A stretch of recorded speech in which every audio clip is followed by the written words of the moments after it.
नमस्ते बच्चों। आज हम पढ़ेंगे अंतर्राष्ट्रीय संबंधों के अध्ययन के उपागम, जिसमें हम पढ़ेंगे कि अंतर्राष्ट्रीय संबंधों के अध्ययन के उपागम में या उसके अध्ययन के दृष्टिकोण में आदर्शवादी उपागम या आदर्शवादी सिद्धांत। पिछली क्लास में हमने पढ़ा था अंतर्राष्ट्रीय संबंध का अर्थ, क्षेत्र, प्रकृति, उसकी विषय वस्तु क्या है, या फिर अंतर्राष्ट्रीय संबंधों के अध्ययन में क्या विषय वस्तु आती है, किन किन विषयों का अध्ययन अंतर्राष्ट्रीय संबंध के क्षेत्र में आता है, इसको हम पढ़ चुके हैं। तो अंतर्राष्ट्रीय संबंध के विषय को और समझने के लिए इसके अध्ययन से संबंधित विभिन्न उपागम या दृष्टिकोणों का विकास हुआ। तो अंतर्राष्ट्रीय संबंध चूँकि विद्वान उसे एक स्वायत्त विषय के रूप में स्थापित करने में लगे हुए हैं और इसको स्वायत्त विषय बनने के लिए विद्वानों ने अथक प्रयास किए हैं। और यदि हम देखें कि राज्यों के व्यवहार के बारे में यदि कोई भी एक ऐसा सामान्य सिद्धांत जो अंतर्राष्ट्रीय संबंधों के अध्ययन में सफल होता है, तो हम अंतर्राष्ट्रीय संबंध को एक स्वतंत्र विषय के रूप में विकसित कर पाएंगे। तो हम देखें तो द्वितीय विश्व युद्ध के बाद अंतर्राष्ट्रीय संबंध के क्षेत्र में जो सिद्धांत निर्माण के प्रयास है वो व्यापक स्तर पर किए गए हैं और अभी भी जारी है। तो अंतर्राष्ट्रीय संबंध के जो सिद्धांत है वो राज्य के आपसी संबंधों के बारे में अध्ययन और चिंतन की एक परंपरा है जो राज्य संबंधी चिंतन के साथ जुड़ी हुई है। और राज्य संबंधी जो चिंतन है अंतर्राष्ट्रीय स्तर पर, उसे राजनीतिक सिद्धांत का नाम दिया जाता है। तो हम देखें तो अंतर्राष्ट्रीय संबंध के जो सिद्धांत का अर्थ है या उसके अध्ययन से संबंधित जो सिद्धांत का अर्थ है वो एक व्यापक और एक स्वशासित ज्ञान की शाखा के विकास से है, जो कि राज्यों के आपसी संबंधों को समझने और विश्व की परिस्थितियों को समझने में उसके संबंधित भविष्यवाणी करने में सहायक हो सकता है। तो अंतर्राष्ट्रीय संबंध के क्षेत्र में समुचित एवं एक सामान्य सिद्धांत के विकास के लिए यह ज़रूरी है कि सिद्धांत निर्माण के लिए वैज्ञानिक और विश्लेषणात्मक पद्धतियों का प्रयोग किया जाए।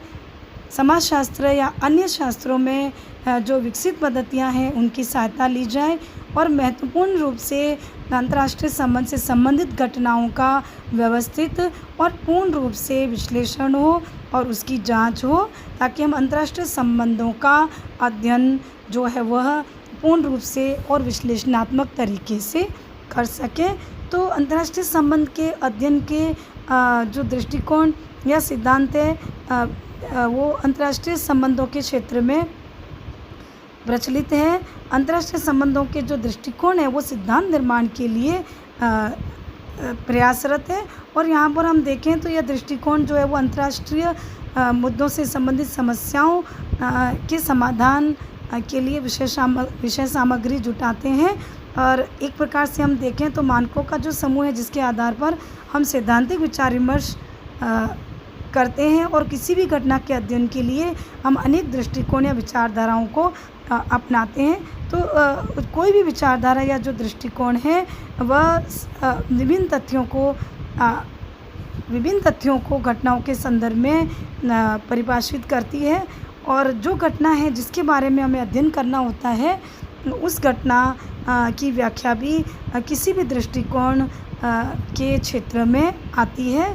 तो इस दृष्टिकोण या उपागम का जो चरण है, अगला स्टेप है, वो सिद्धांत है। कहने का मतलब ये है कि हम जो भी दृष्टिकोण या उपागम किसी विषय के अध्ययन के लिए अपनाते हैं वो इसलिए अपनाते हैं ताकि हम उस विषय से संबंधित किसी भी एक निश्चित सिद्धांत का निर्माण कर सकें, ताकि हम उस विषय को समझ सकें, उसकी हम व्याख्या कर सकें। तो इस प्रकार जो सिद्धांत है वह मुख्य रूप से किसी भी विषय के तथ्यों की व्याख्या करना, उसको सामान्यीकरण करना, भविष्यवाणी करना, इन सब मुख्य कार्यों से संबंधित है। तो सिद्धांत वह होता है जो शोध से संबंधित हो और जो अपने विश्लेषण को एक सार्थकता प्रदान कर सके। तो आज हम पढ़ रहे हैं अंतर्राष्ट्रीय संबंध के अध्ययन के उपागमों में आदर्शवादी दृष्टिकोण या उपागम। मतलब कि अंतर्राष्ट्रीय संबंधों के अध्ययन में आदर्शवादी दृष्टिकोण उपागम ने किस प्रकार अंतर्राष्ट्रीय संबंधों का अध्ययन किया, विश्लेषण किया, या फिर अंतर्राष्ट्रीय संबंध के विषय क्षेत्र में क्या विषय सामग्री बताई है, तो उसका हम यहाँ पर थोड़ा सा अध्ययन हम करेंगे। तो इस प्रकार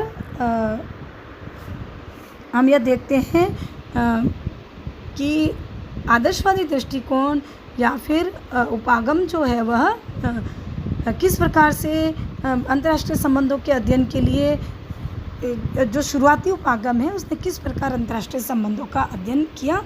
तो आदर्शवादी उपागम जो है वो 18वीं शताब्दी में इस विचारधारा का जन्म हुआ और आमतौर पर अमेरिका की क्रांति और फ्रांस की क्रांति का जो मुख्य प्रेरणा स्रोत है वो आदर्शवादी है।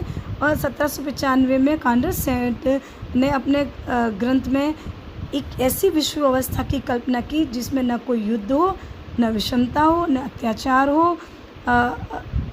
आदर्शवादी विचारधारा का यह विश्वास था कि मनुष्य अपनी बुद्धि, शिक्षा और विज्ञान के उपयोग से इतनी उन्नति कर लेगा कि भावी मानव समाज में हिंसा, हत्या, अनैतिकता और शक्ति संघर्ष की जो भावनाएं हैं वो हमेशा के लिए लुप्त हो जाएगी। तो आदर्शवादी जो विचारधारा है वो भविष्य में एक ऐसे अंतर्राष्ट्रीय समाज की कल्पना करती है जो शक्ति राजनीति, हिंसा, युद्ध, अनैतिकता से सर्वथा मुक्त हो। तो इसकी आदर्शवादी विचारधारा इस मान्यता पर आधारित है कि जो वर्तमान में अंतर्राष्ट्रीय संबंधों में जो संघर्ष है उसका निवारण शिक्षा, सुधार और नैतिक मूल्यों से ही किया जा सकता है। तो अंतर्राष्ट्रीय संबंधों के अध्ययन का जो आदर्शवादी दृष्टिकोण है वह एक प्रकार से क्या होना चाहिए से संबंधित है।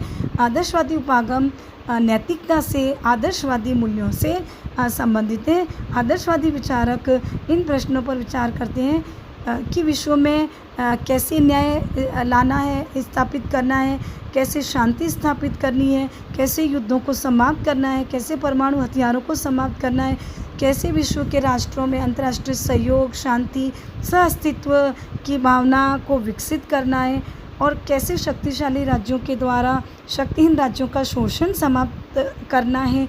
यह सभी मुद्दे आदर्शवादी दृष्टिकोण या उपागम के मुद्दे हैं जो वह अंतर्राष्ट्रीय संबंधों या राजनीति के अध्ययन के लिए उपयोगी माना जाता है। आदर्शवादी दृष्टिकोण जो अपने अध्ययन में है उसकी प्रकृति या संस्थावादी है या विधिवादी अध्ययन है या वर्णनात्मक अध्ययन है। अंतर्राष्ट्रीय संबंधों की जो समस्याएं हैं उसके समाधान के लिए आदर्शवादी दृष्टिकोण के 3 सिद्धांत हैं। पहला कि राष्ट्रों को अपने अंतर्राष्ट्रीय व्यवहार में नैतिक सिद्धांतों पर चलना चाहिए और शक्ति राजनीति से राष्ट्रों को दूर रहना चाहिए। दूसरा सिद्धांत शक्ति राजनीति जो है वह विश्व में सर्वाधिकारवाद को बढ़ावा देती है। तो ऐसे सर्वाधिकारवाद को बढ़ावा देने वाले दलों और संगठनों को समाप्त करना चाहिए ताकि विश्व में किसी प्रकार की तानाशाही या सर्वाधिकारवादी व्यवस्था जन्म न ले सके। तीसरा सिद्धांत है कि एक ऐसी विश्व सरकार की स्थापना की जाए जो शक्ति राजनीति को विश्व से हमेशा के लिए ख़त्म करे और एक विश्व समाज की स्थापना की ओर अग्रसर हो। तो इस प्रकार हम देखें तो आदर्शवादी विचारधारा या दृष्टिकोण अंतर्राष्ट्रीय संबंधों को स्वयं में एक साध्य नहीं मानती बल्कि वह उसे केवल साधन मात्र मानती है जिसका उद्देश्य है अंतर्राष्ट्रीय शांति, न्याय की स्थापना करना, अंतर्राष्ट्रीय स्तर पर कानूनों को मान्यता देना, विधि को मान्यता देना। और जिस प्रकार आदर्शवादी बताते हैं कि जिस प्रकार एक राज्य का उद्देश्य नागरिकों को स्वतंत्रता और समानता और कल्याण की वृद्धि करना है नागरिकों के, उसी प्रकार आदर्शवादी मानते हैं कि अंतर्राष्ट्रीय संबंधों में भी उन्हीं मानवीय लक्ष्यों की प्राप्ति प्रत्येक राष्ट्र की विदेश नीति का एक लक्ष्य होना चाहिए। तो प्रथम विश्व युद्ध के बाद अंतर्राष्ट्रीय संबंधों के क्षेत्र में जो भी नए अध्ययन हुए, जो अनुसंधान हुए, वो अधिकतर उनका झुकाव आदर्शवादी उपागम या दृष्टिकोण की ओर था। कहने का मतलब एक प्रथम विश्व युद्ध के बाद अंतर्राष्ट्रीय संबंधों के अध्ययन पर आदर्शवादी विचारधारा का प्रभाव था, जिसमें सर अल्फ्रेड जिमर ने जो राष्ट्र संघ उस समय जो स्थापित हुआ उस पर अनुसंधान किया, और बेकर ने उस समय विश्व निशस्त्रीकरण की अवधारणा पर बेकर ने शोध रिसर्च किए। शॉर्टवेल ने युद्ध जैसी नीति को अवैध घोषित करने संबंधित विचार को अपने शोध का विषय बनाया। उस समय राष्ट्र संघ, जिनेवा संधि, केलंग ब्रिया पैक्ट आदि जो समझौते हुए या जो संगठन बने, उस पर आदर्शवादी विचारधारा का प्रभाव देखा जा सकता है। तो उस समय अंतर्राष्ट्रीय स्तर पर यह मान्यता प्रचलित थी कि किसी भी सबल अंतर्राष्ट्रीय संस्था की स्थापना करने के लिए या फिर अंतर्राष्ट्रीय विधियों का पालन जो है वह अंतर्राष्ट्रीय विवादों के समाधान से ही हो सकता है। तो इसलिए अंतर्राष्ट्रीय संबंधों के क्षेत्र में आदर्शवादी दृष्टिकोण ने राजनीतिक नैतिकता, अंतर्राष्ट्रीय लोकमत, विश्व संघवाद और विश्व सरकार के आदर्शों को प्रतिपादित किया। यह दृष्टिकोण विश्व में शांति और न्यायपूर्ण व्यवस्था में विश्वास करता है। आदर्शवादी दृष्टिकोण जो है उसका मुख्य आधार है कि विश्व में एक ऐसी व्यवस्था हो जो शांति और न्याय पर आधारित हो, जो शोषण से मुक्त हो, जो शक्ति की राजनीति से मुक्त हो, जो हिंसा से मुक्त हो और युद्ध से मुक्त हो। तो इस प्रकार आदर्शवादी दृष्टिकोण का जो अंतर्राष्ट्रीय संबंधों के अध्ययन में जो मुख्य बल है वो इस पर है कि राष्ट्र अपनी विदेश नीति में नैतिक मूल्यों का और सिद्धांतों का पालन करें और अंतर्राष्ट्रीय स्तर पर समस्याओं के समाधान में या अपने आपसी विवादों के समाधान में अंतर्राष्ट्रीय विधि का पालन करें और मानव हित और मानव कल्याण के लक्ष्य को ध्यान में रखते हुए आपसी संबंधों का निर्धारण करें। तो इस प्रकार आदर्शवादी जो उपागम है उसने अंतर्राष्ट्रीय स्तर पर एक आदर्शवादी विचारधारा को जन्म दिया, जो अंतर्राष्ट्रीय संबंधों के अध्ययन में आदर्शवाद को या आदर्शवादी उद्देश्यों को शामिल करके चलती है। तो इस प्रकार हमने आदर्शवादी उपागम को पढ़ा। आदर्शवादी उपागम की आलोचना भी विद्वानों ने की है कई तर्कों पर, कई आधारों पर, कि आदर्शवादी व्यवस्था एक कोरी कल्पना है, अव्यवहारिक है, क्योंकि विश्व की जो परिस्थितियाँ हैं उसको देखते हुए पूरी तरह हम आदर्शवादी विचारधारा को नहीं अपना सकते। तो इसके विभिन्न तर्कों के आधार पर आलोचना की गई है, जिसमें कि आदर्शवादी व्यवस्था विश्व में तभी स्थापित हो सकती है जब सभी राज्य आपसी संबंधों में बल और सैनिक शक्ति के प्रयोग को त्याग दे और उसके स्थान पर नैतिक सिद्धांतों का पालन करें। लेकिन निकट भविष्य तो क्या, अगर हम देखें बच्चों राष्ट्रों की स्थिति को, तो सुदूर भविष्य में भी यह संभव प्रतीत नहीं होता है, क्योंकि मार्गेंतो जैसा विद्वान जो यथार्थवादी विचारक है वह कहता है कि विश्व में परस्पर इतने विरोधी स्वार्थ और संघर्ष प्रबल है राष्ट्रों के बीच में कि इनके होते हुए हम नैतिक सिद्धांतों को पूर्ण रूप से अंतर्राष्ट्रीय संबंधों पर लागू नहीं कर सकते। दूसरा कि आदर्शवादी व्यवस्था को विश्व में लाने के लिए उग्र सैनिक और हिंसक शक्तियों का पूरा दमन और विरोध किया जाना चाहिए, जो कि संभव नहीं है। तीसरा, इस सिद्धांत के अनुसार राज्यों से किसी भी प्रकार के नैतिक सिद्धांतों या मूल्यों का पालन करना या दूसरे राष्ट्रों के हितों के बारे में सोचना, ऐसी आशा रखना एकमात्र कल्पना है, मृगमरीचिका मात्र है।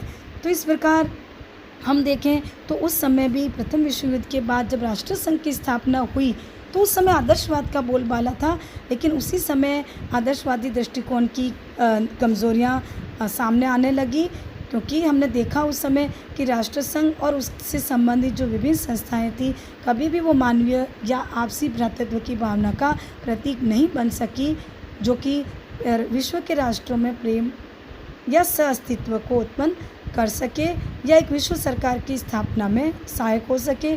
दूसरा, राष्ट्र संघ जो है वह सत्ताधारी सरकारों में सहयोग का ही एकमात्र आधार था। राष्ट्र संघ द्वारा विश्व के नागरिकों में किसी भी प्रकार की विश्व भक्ति की भावना उत्पन्न नहीं की जा सकी थी। तो इस प्रकार हम देखें तो राष्ट्र संघ जो है उसमें छोटे और कमज़ोर राष्ट्रों का जो है वो विश्वास नहीं था, क्योंकि बड़ी शक्तियाँ उस पर हावी थी और छोटे राष्ट्रों का एक प्रकार से शोषण और अन्याय करने में लगी थी। उसका एक प्रमाण हम देखें तो जब 1931 को जापान ने मंचूरिया पर अधिकार कर लिया तो उस समय भी राष्ट्र संघ मूक दर्शक बनकर देखता रहा। और इस प्रकार जर्मनी ने भी शिस्त्रीकरण को बढ़ावा दिया और जर्मनी में भी हिटलर के द्वारा और इटली में मुसोलिनी के द्वारा जो नीतियाँ अपनाई गई तानाशाही, उसने भी उस समय आदर्शवादी सिद्धांत की पोल खोलकर रख दी। तो इस प्रकार हम देखें तो इस आदर्शवादी दृष्टिकोण की विफलता का ही परिणाम था कि हिटलर और मुसोलिनी की नीतियों ने विश्व में द्वितीय विश्व युद्ध को जन्म दिया। और उस समय राष्ट्र संघ की असफलता ही यह थी कि न्याय या नैतिकता के सिद्धांतों के आधार पर अंतर्राष्ट्रीय संबंधों का संचालन नहीं हो सकता। तो आगे आने वाले यथार्थवादी विचारकों ने फिर कहा कि अंतर्राष्ट्रीय संबंधों की यथार्थता को समझने के लिए शक्ति युद्ध जैसे वास्तविक तत्वों को समझना ज़रूरी है, क्योंकि अंतर्राष्ट्रीय संबंधों का जो मूल आधार है वह आदर्शवादी दृष्टिकोण या सिद्धांत न होकर या नैतिक सिद्धांत न होकर शक्ति तत्व ही है। धन्यवाद।